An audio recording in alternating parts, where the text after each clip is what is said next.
ঝড় বৃষ্টি মাথায় নিয়ে চলে আসলাম মাকে দেখার জন্য।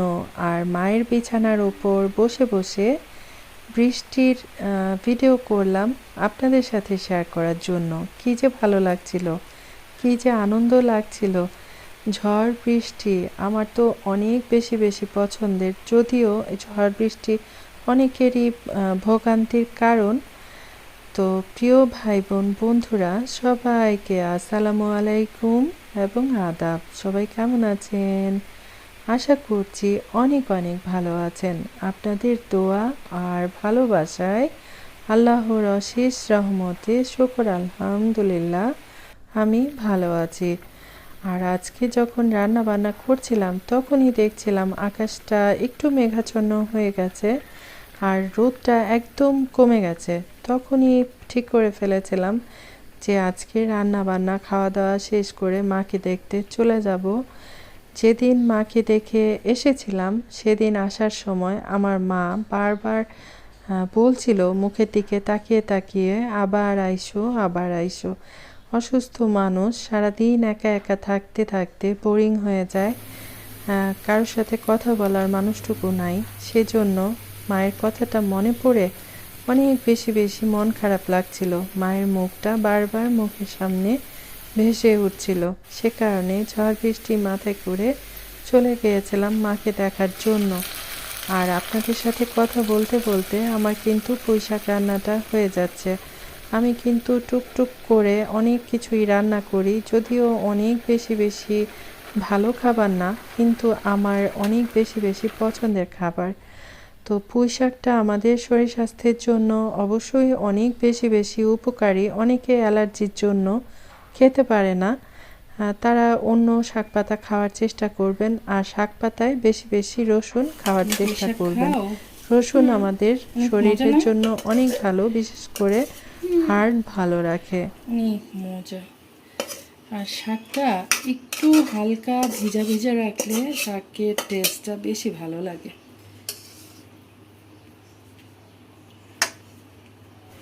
পুঁইশাক রান্নার ফাইনাল লুক দেখাতে দেখাতে প্রিয় ভাই বোন বন্ধুদের কাছে বিনীত অনুরোধ থাকবে, এখনও কেউ যদি একটা লাইক করতে ভুলে যান অবশ্যই একটা লাইক করবেন।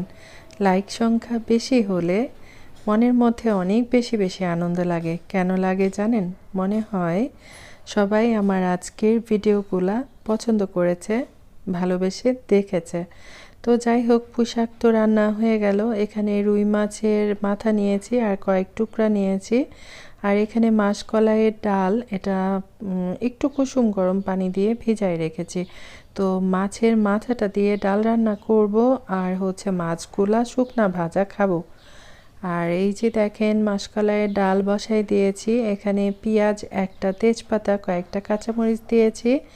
তারপর পরিমাণ মতো যাবতীয় মশলা দিয়ে মশলাটা খুব ভালো করে কষাই নিয়েছি।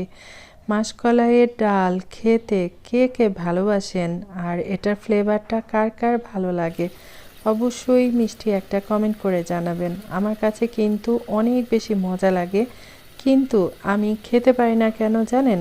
ঘরে আর সবাই খুব একটা পছন্দ করে না। আমার মেয়ে তো আম ডাল হলে বা জলপাই দিয়ে ডাল রান্না করলে তার আর কিছুই লাগে না।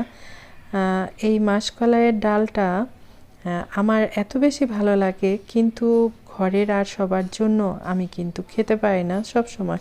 যাই হোক, আজকে আমার জন্য রান্না করলাম। আর যেহেতু আমার মেয়ে মাসকলাইয়ের ডাল খুব একটা পছন্দ করে না, এখন ওনার জন্য কি করতে হবে? ওনার জন্য আলাদা কিছু তো করতেই হবে। উনি আবার টমেটো চাটনি খেতে খুব বেশি বেশি পছন্দ করে। তো ভাবলাম ঘরে কিছু টমেটো আছে, ওর জন্য ঝটপট একটু চাটনি রান্না করে ফেলি। চাটনিটা আমারও অনেক বেশি ভালো লাগে। যতবার চাটনি রান্না করেছি ততবার চাটনি রান্নার প্রশংসা করেছি। আর এটা আমার মায়ের রেসিপিতে আমি চাটনিটা রান্না করি। খেতে কী যে মজা, কী যে মজা। আর এই যে চাটনি রান্না করার জন্য এখানে পেঁয়াজ, রসুন, তেজপাতা নিয়েছি। আর কড়াইয়ের মধ্যে কড়াইয়ের মধ্যে 4টা শুকনা মরিচ একটু ভেঙে ভেঙে দিয়ে একটু ভাজাভুজি করে নিলাম। তারপর রসুন পেঁয়াজটা ঢেলে দিলাম।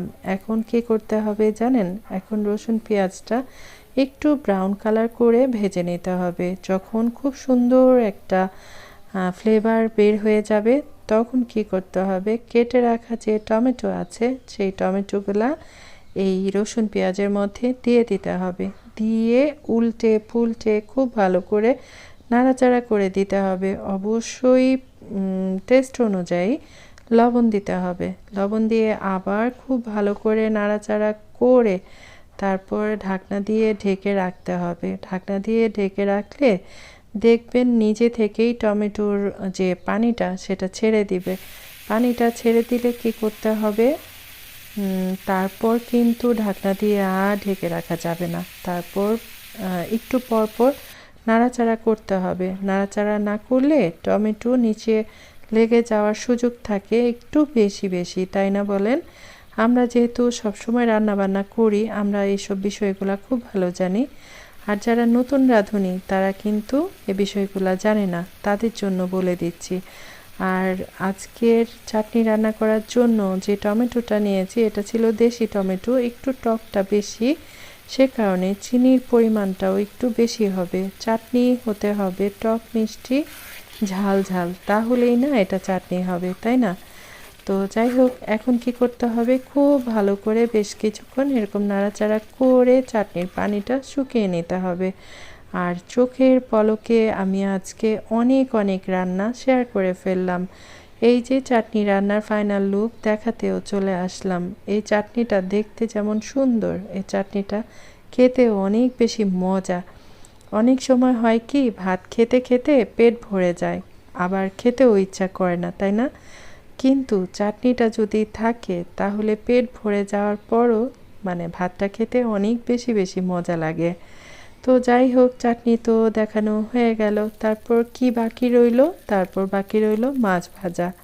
যেহেতু আজকে আমি রোজা ছিলাম সে কারণে আপনাদের ভাইয়ার জন্য 2 পিস মাছ আমি ভাজাভুজি করছি, আর আমার মেয়ের জন্য মাছটা রেখে দেব। সে তো বাসায় নাই, সে তো কোচিংয়ে চলে গেছে, ক্লাসে চলে গেছে।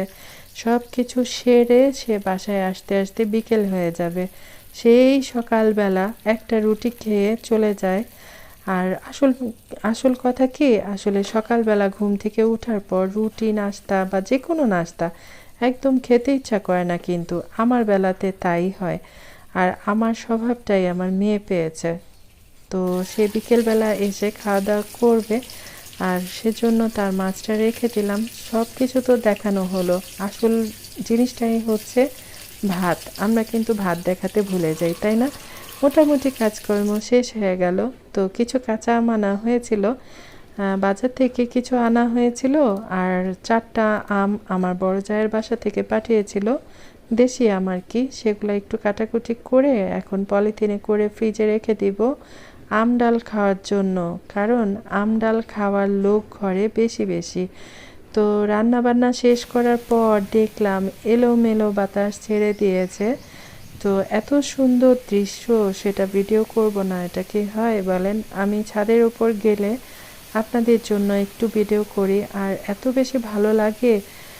এত ঠান্ডা বাতাস, ঠান্ডা বাতাসে মনে হচ্ছে যে মানে শরীরটা যে গরমে অতিষ্ঠ হয়েছিল, ঠান্ডা বাতাসের কারণে শরীরটা একদম ঠান্ডা হয়ে গেছে।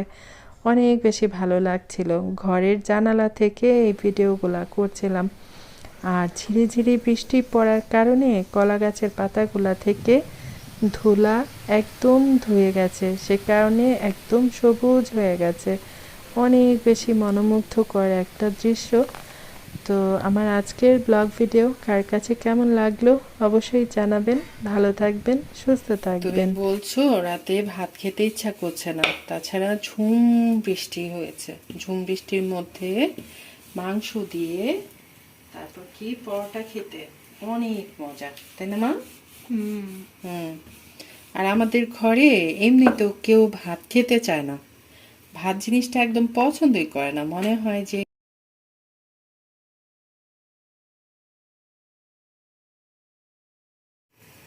কয়টা হলো, 4টা, 5টা, 6টা, তারপর হচ্ছে 7টা। এখানে 7টা 8টা 9টা, টোটাল 9টা।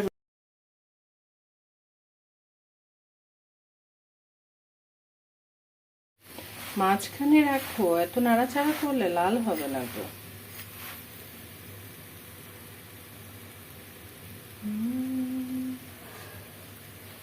এবার উল্টে দাও, আবার উল্টে দাও।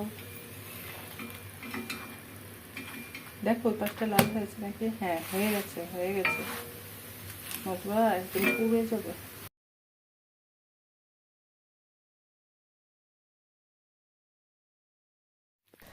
রাতের খাবার দেখাতে দেখাতে আর বানাতে বানাতে বিদায় নিচ্ছি। সবাই ভালো থাকবেন, সুস্থ থাকবেন। আবার কথা হবে ইনশাল্লাহ। আল্লাহ হাফিজ। আসসালামু আলাইকুম।